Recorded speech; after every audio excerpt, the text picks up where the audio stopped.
दिया ढूंढते हैं, वो एक उम्मीद की किरण ढूंढते हैं। आईवीएफ कैसे काम करता है, और अब तक मैं तकनीक की नहीं, मैं इंडिविजुअली आपकी बात कर रहा हूं, आपने ऐसे कितने परिवारों के घर रोशन कर दिए? रोशन करने वाला तो ऊपर बैठा हुआ है भगवान। हम अपनी पूरी कोशिश करते हैं, पूरी मेहनत करते हैं, पूरे विश्वास और आस्था। अच्छा, ऊपर वाले ने आपके हाथों कितने परिवार रोशन करवा दिए?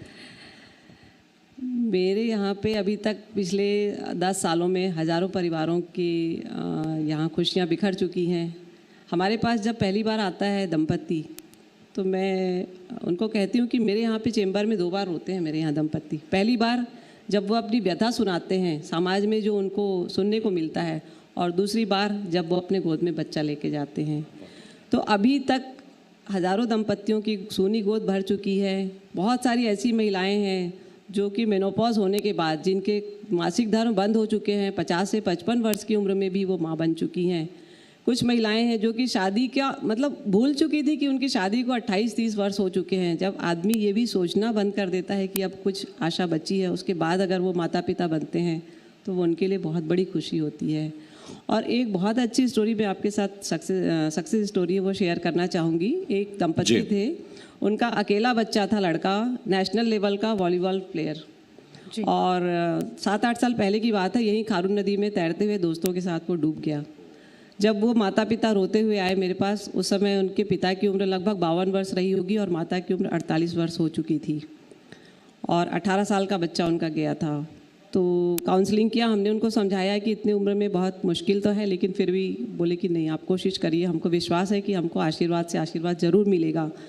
और विश्वास और आस्था के साथ हमने कोशिश की, और प्रथम प्रयास में ही उनको सफलता मिली, और आज उनका बेटा जो है वो 3 वर्ष का हो चुका है। मुझे लगता है इसके लिए जोरदार तालियां होनी चाहिए, क्योंकि देखिए ना केवल माँ बाप बल्कि पूरे परिवार की जान बसती है बच्चों में, और आप उसके जरिए पूरे परिवार को जिंदगी दे रहे हैं। उनके जो दोस्त थे, उनके बड़े मतलब पहले बच्चे के जो दोस्त थे, जो कि 18-19 वर्ष के हो चुके थे, वो उस बच्चे को देखने आए थे कि हमारा दोस्त वापस आ गया है।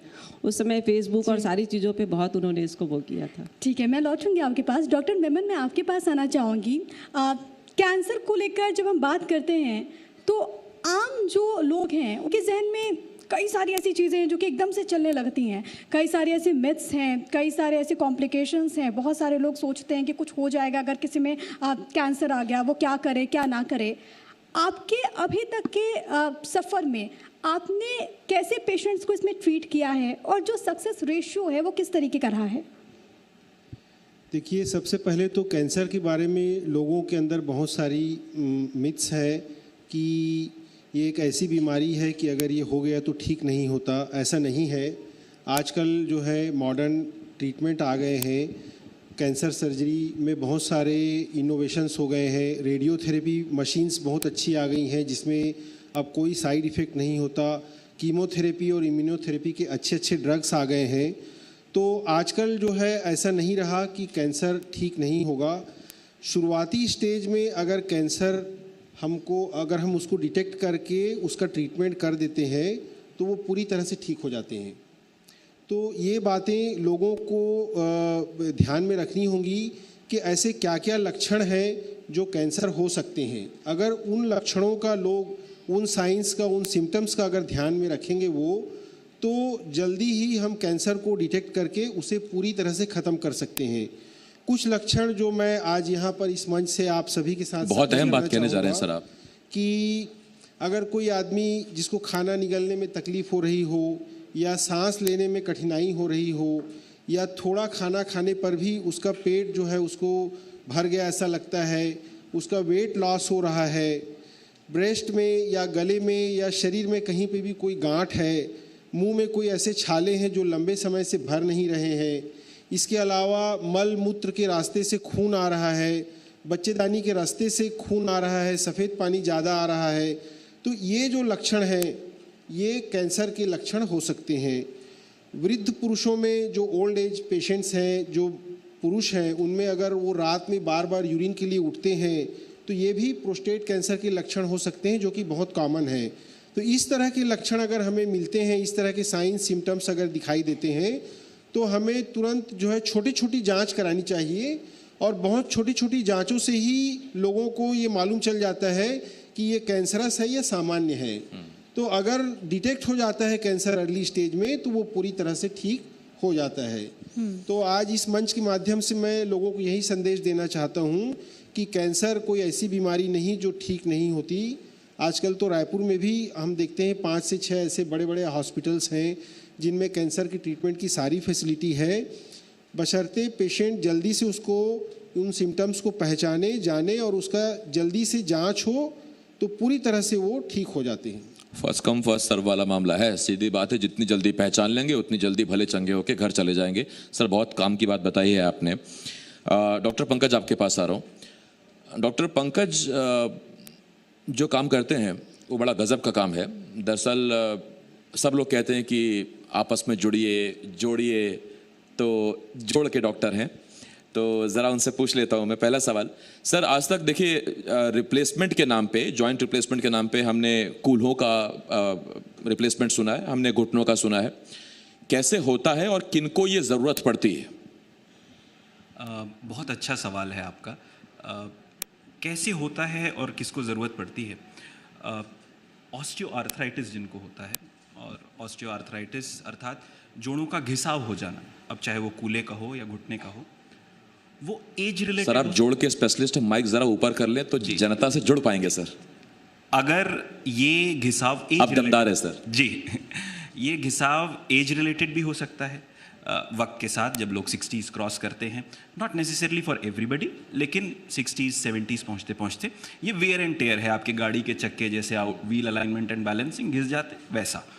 एक होता है इन्फ्लेमेटरी आर्थराइटिस, अगर किसी को है, बहुत सारे होते हैं, मैं टेक्निकलिटीज़ में नहीं जाऊंगा। ज़्यादातर करके आपने गठियावाद का नाम सुना होगा जिसे रूमेटॉइड आर्थराइटिस कहते हैं, पर ऐसे बहुत सारे इन्फ्लेमेटरी आर्थराइटिस होते हैं। उससे अगर किसी को एफ्लिक्शन है तो बहुत जल्दी भी हो सकता है ऐसा। और एक होता है ट्रॉमेटिक, मतलब किसी को चोट लग गई जिसकी वजह से उसके जॉइंट का अलाइनमेंट गड़बड़ हो गया। जैसे गाड़ी का बैलेंसिंग गड़बड़ होता है तो चक्का एक तरफ से जल्दी घिसता है, कुछ वैसा ही। तो ऐसी स्थिति में बॉडी की बायोमैकेनिकल एक्सिस अर्थात वेट बेयरिंग एक्सिस डिसबैलेंस हो जाती है, and this is a self reimposing illness. मतलब जैसे वो खराब होगा उसके खराब होने की तेजी बढ़ती जाएगी, तो उनको इसकी आवश्यकता लगती है। अब ये तो नी रिप्लेसमेंट और हिप रिप्लेसमेंट के बारे में मैंने कहा। एक बहुत खास वर्ग है और छत्तीसगढ़ के लिए ये स्पेशली इंपॉर्टेंट हो जाता है क्योंकि यहाँ पे सिकल सेल डिसऑर्डर बोल के एंडेमिक बीमारी है।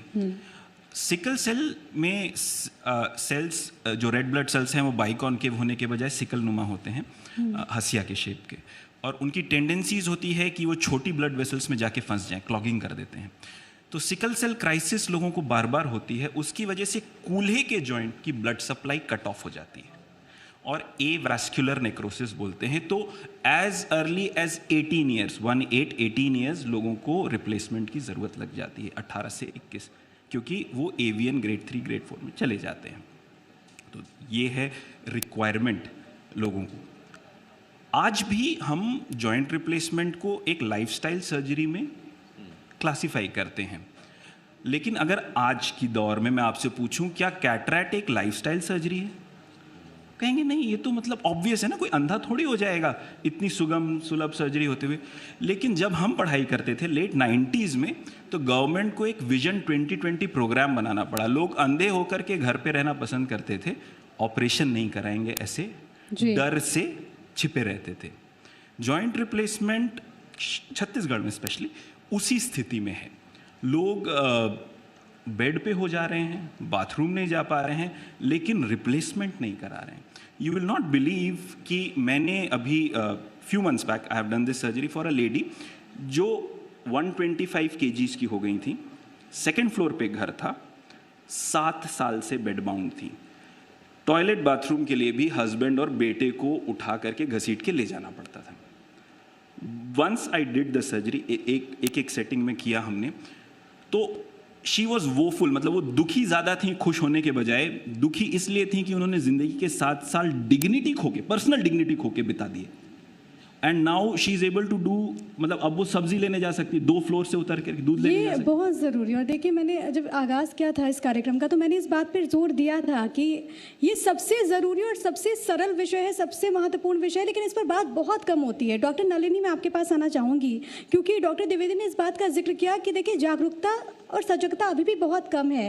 लेकिन जब हम बात करते हैं IVF की, मैम आप क्योंकि आपने तमाम चीज़ों को देखा है, अभी छत्तीसगढ़ के लोग कितना इसको लेकर जागरूक हैं? आपके पास कैसे केसेस आ रहे हैं? अगर केसेस आते हैं तो क्या पूरा परिवार इसको लेकर सहमत होता है? बहुत अच्छा सवाल पूछा आपने। जहाँ तक जागरूकता की बात है, पिछले 10 वर्षों से हम देख रहे हैं कि डेफिनेटली जागरूकता तो आई है, क्योंकि संतान एक ऐसी चीज़ तो नहीं कहना चाहिए, संतान की मतलब लालसा तो हर किसी को होती है कि बिना एक बच्चे के तो परिवार अधूरा ही रहता है। बिल्कुल। तो देर आए दुरुस्त आए, वो क्या करते हैं, पहले अपने फैमिली डॉक्टर को दिखाएंगे, फिर आसपास करेंगे, फिर थोड़ा झाड़ फूंक करेंगे, सब कुछ करते हैं, और सब कुछ करने के बाद जब कुछ हासिल नहीं होता है तब फिर वो पहुंचते हैं प्रॉपर जहाँ पे उनको ट्रीटमेंट मिल पाता है। लेकिन अभी ये भी कह सकती हूँ कि लॉकडाउन के बाद से लोगों में यूट्यूब में देखने की बहुत ज़्यादा अभी वो बढ़ी है। तो अभी अगर दिन में मैं 10 पेशेंट इनफर्टिलिटी के देखती हूँ तो कम से कम उसमें 4 से 5 पेशेंट तो ये बताते हैं कि हम यूट्यूब देख के आए हैं आपको। और एक पेशेंट तो इतना रोई आके, मैडम मैं पिछले 1 साल से आपको यूट्यूब में देखते आ रही हूँ, मुझे बड़ी इच्छा थी कि आपसे कब मिलूँ। तो मेरा बताने का मतलब है कि जागरूकता तो आई है ज़रूर, लेकिन रिमोट एरियाज़ में अभी भी इसकी कमी है। इसके लिए हम कोशिश करते रहते हैं, हम लोग कैंप लगाते हैं, जाके मिलते हैं, और लिफलेट्स हैं, और भी कुछ मतलब ऐसी सूचनाएं रेडियो के माध्यम से, आप लोगों के टीवी के माध्यम से, न्यूज़पेपर के माध्यम से देते रहते हैं कि संतानहीनता कोई अभिशाप नहीं है। आज की डेट में ऐसा कोई कारण ही नहीं बनता है जिसके लिए कोई भी दंपत्ति संतानहीन हो। आज इतना ज़्यादा एडवांसमेंट हो गया है टेक्नोलॉजीज़ में। जैसे मैंने बताया कि पीरियड्स बंद होने के बाद भी अगर कोई स्त्री माँ बन सकती है तो इससे बड़ा अचीवमेंट और साइंस के लिए क्या हो सकता है। अगर किसी का एग्स नहीं बन रहा है तो एक डोनर की फैसिलिटी है, स्पर्म काउंट नील है तो स्पर्म बैंक है, एम्ब्रियोज नहीं है तो एम्ब्रियो बैंकिंग की फैसिलिटी है, और ये सारे आपके डोर स्टेप पे हैं। पहले इस ट्रीटमेंट के लिए आपको दिल्ली, मुंबई मेट्रोज़ में जाना होता था, लेकिन आज की डेट में छत्तीसगढ़ में, आपके रायपुर में बहुत अच्छे सेंटर्स हैं जिससे कि आपको कम समय में और कम खर्च में ये सब ट्रीटमेंट मिल सकता है। एक बात मैं बताऊंगी, एक पेशेंट थी रायगढ़ की, हमने उसका IVF किया था, 17 साल हो गए थे उसकी शादी को, और जब मैंने उसका सोनोग्राफी किया तो मैंने उसको बताया कि ट्विंस हैं, तो बहुत रोने लगी। तो मुझे लगा कि मैंने इतनी अच्छी बात बताई, ये रो क्यों रही है? तो उसने बताया, मैडम आपको मैं क्या बताऊं, आज तक इतने सालों में, 17 सालों में मेरे देवर ने कभी मुझे भाभी नहीं कहा है, मुझे केवल मैं घर में बांझ के नाम से पुकारा जाता है। तो वो ये सब चीज़ें जो हैं रिमोट एरियाज़ में अभी भी हैं, पर फिर भी जागरूकता पहले से आई है और लोग इसके लिए आगे आ रहे हैं। तकनीक जो वरदान बन जाए वो हमेशा सराहनीय है और स्वागत योग्य है, और साइंस तरक्की कर रहा है, लोगों के लिए खुशियाँ ला रहा है। और मैडम आप तैयार हो जाइए, अभी तो आपने यूट्यूब के ज़रिए बताया कि लोग आपके पास आ रहे हैं, अब आप जी मध्य प्रदेश छत्तीसगढ़ पर हैं। Madhya Pradesh Chhattisgarh number 1 news channel है, करोड़ों दर्शक आपको देख रहे हैं इस वक्त, तो थोड़ा सा मैम आपको भी मजबूत होना पड़ेगा, कॉल ज़्यादा आएंगी, तैयार रहिए उसके लिए। I am always ready. Ma'am आपको रहना भी पड़ेगा उसके लिए, माफ़ कीजिए। डॉक्टर यूसुफ, मैं आपके पास आ रहा हूँ। कैंसर की जब बात करते हैं तो छत्तीसगढ़ में स्पेशली किस तरह का कैंसर लोगों में ज़्यादा पाया जा रहा है? क्या ये पुरुषों में और महिलाओं में अलग अलग हो जाता है? क्योंकि कुछ कैंसर महिलाओं में होते हैं, पुरुषों में नहीं होते। दोनों में क्या अलग अलग हो रहा है? और संजीवनी में आप किन तकनीक का इस्तेमाल करते हैं? कैंसर की बहुत सारी तकनीक है, कीमो, लेज़र, ये इलेक्ट्रोपैथी, बहुत कुछ आ गया है, तो किन तकनीक का इस्तेमाल आप करते हो, कितनी कारगर साबित हो रही हैं? देखिए, छत्तीसगढ़ में पुरुषों में मुंह के कैंसर और लंग के कैंसर बहुत ज़्यादा कॉमन है, और इसका सीधा जो कारण है वो तंबाकू, गुटखा, पान मसाला है। हमारे क्षेत्र में यहाँ पर जो लोग गुटखा, तंबाकू, पान मसाला और बीड़ी सिगरेट का सेवन करते हैं, पुरुषों में इनकी संख्या ज़्यादा है, और ये कैंसर भी जो है, मुंह के कैंसर, लंग के कैंसर पुरुषों में ज़्यादा हैं। पुरुषों के कैंसर जो वृद्ध पुरुषों में, मैंने आपको बताया अभी थोड़ी देर पहले सिम्टम्स में, कि रात में बार बार यूरिन के लिए उठते हैं। वृद्ध पुरुषों में प्रोस्टेट कैंसर बहुत कॉमन है। महिलाओं की बात करें तो हमारे छत्तीसगढ़ में ये गर्भाशय जो रात मुख में के लोग उठते हैं कैंसर- सर बार बार, उससे वो डायबिटीज से कंफ्यूजन तो नहीं कर लेते हैं कहीं?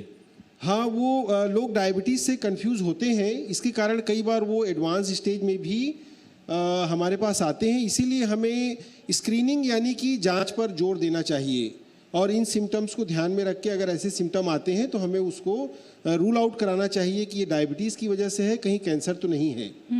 महिलाओं में कैंसर की हम बात करें तो महिलाओं में छत्तीसगढ़ में गर्भाशय मुख का कैंसर, जिसको हम सर्वाइकल कैंसर कहते हैं, और उसके अलावा ब्रेस्ट कैंसर और ओवेरियन कैंसर ये ज़्यादा कॉमन है। और सर्वाइकल कैंसर छत्तीसगढ़ में इसलिए कॉमन है क्योंकि ये एक वायरस की वजह से होता है और इस वायरस का इन्फेस्टेशन जो है वो अर्ली सेक्सुअल एक्टिविटी की वजह से होता है। तो हमारे क्षेत्र में, हमारे ग्रामीण क्षेत्रों में बाल विवाह कर दिया जाता है। बहुत कम उम्र में 16-17 साल की उम्र में लड़कियों की शादी कर दी जाती है। तो जब अर्ली सेक्सुअल एक्टिविटी शुरू होती है तो उनमें वायरस का इन्फेस्टेशन ज़्यादा होने की संभावना रहती है जी। और उनको सर्वाइकल कैंसर बहुत ज़्यादा होता है। अब बहुत अच्छी बात है कि इसके लिए एकमात्र ऐसा कैंसर है जिसके लिए वैक्सीन भी आ चुका है, लेकिन अभी भी लोगों में इसके लिए जागरूकता या अवेयरनेस नहीं है। अगर ये वैक्सीन लगाते हैं तो सर्वाइकल कैंसर से बचा जा सकता है। बिल्कुल, लोगों को अवेयर करने के लिए, जागरूक करने के लिए ही आज जी मध्य प्रदेश छत्तीसगढ़ ये हेल्थ कॉन्क्लेव कर रहा है। डॉक्टर द्विवेदी, मैं आपके पास आना चाहूँगी क्योंकि इससे पहले आपने कहा कि जॉइंट रिप्लेसमेंट को लेकर लोग उतने जागरूक, सजग नहीं है छत्तीसगढ़ में। क्या आपको लगता है कि सरकारी स्तर पर क्या कोशिशें होनी चाहिए? आपने सिकल सेल का भी यहाँ पर जिक्र किया। हाल ही में एक एग्जांपल देना चाहूँगी कि मध्य प्रदेश में एक पायलट प्रोजेक्ट के तौर पर शुरुआत हुई है जहाँ पर लोगों को जागरूक भी इसके लिए किया जा रहा है, खास तौर पर वो क्षेत्र जहाँ पर इसके प्रभाव बहुत ज़्यादा है। वैसे पहल, वैसे अगर इनिशिएटिव अगर कोई भी सरकार करती है तो कितना पॉजिटिव असर इसका हो सकता है? श्योरली, देखिए, awareness is the first step. वो शुरुआती पहल है। बिना अवेयरनेस के तो कुछ भी नहीं होने वाला। और जैसे देखिए, सरकार ने बहुत सारी चीज़ों के लिए काम किया है, चाहे वो मलेरिया इराडिकेशन प्रोग्राम हो, चाहे माल न्यूट्रिशन इन चिल्ड्रन हो, चाहे जैसे मैंने आपको विजन 2020 कैटरैक्ट को लेकर के ये बताया। तो अगर सरकार ये इनिशिएटिव लेती है कि मोबिलिटी इज़ इक्वली इम्पॉर्टेंट, मतलब इमोबाइल व्यक्ति, देखिए, सुनने में शायद आपको उतना अच्छा नहीं लगेगा, लेकिन ये फैक्ट है कि an immobile person becomes a socio economic burden. There are indices जो प्रोडक्टिविटी देखती हैं, ह्यूमन मतलब quality of human life indices होती हैं। तो इमोबाइल पर्सन अपने लिए भी बर्डन है और अपने आसपास के लिए लोगों के लिए भी बर्डन है और एक समाज पे भी बर्डन है। तो जैसे एक blind person is a burden, तो अगर सरकार इस पे ये पहल ले कि हम लोगों को ये बताएं कि ये अवेलेबल है, मतलब देखिए, क्योंकि इसको अभी भी हम एक लाइफस्टाइल सर्जरी की तरह से ही मानते हैं। It is a choice. अगर किसी का फ्रैक्चर होता है तो देयर इज़ नो चॉइस, मतलब आप कल तक दौड़ रहे थे, अब आप बैठ गए हैं, तो there is no choice, it is obvious कि आपको ऑपरेट होना है। लेकिन ऑस्टियोआर्थराइटिस में over a period of decade, मतलब पहले 10 किलोमीटर, 5 किलोमीटर, 1 किलोमीटर और कमरा ऐसे, पर ये होता 10 साल में है। तो लोगों को लगता है ठीक है, उम्र हो गई, I have to accept it. तो ये अवेयरनेस लोगों तक पहुंचाना कि नहीं, you don't have to accept it, there is a very easy solution. और आप ये सोल्यूशन प्राप्त करके आप 10 साल पीछे जितने अच्छे थे उतने अच्छे हो सकते हैं।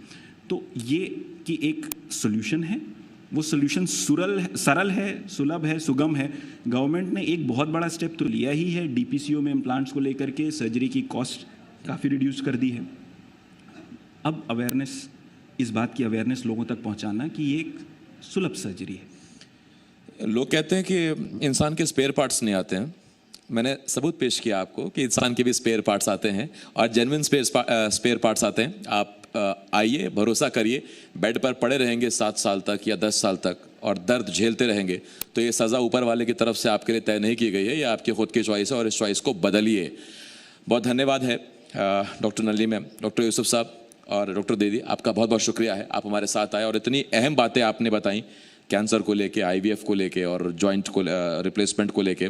और मुझे उम्मीद है कि आपने जागरूकता जो आज छत्तीसगढ़ के लोगों में फैलाई है, इस जागरूकता का असर लोगों की स्वास्थ्य पर हमें दिखेगा और लोग इलाज कराने के लिए आगे आएंगे। बहुत शुक्रिया सर।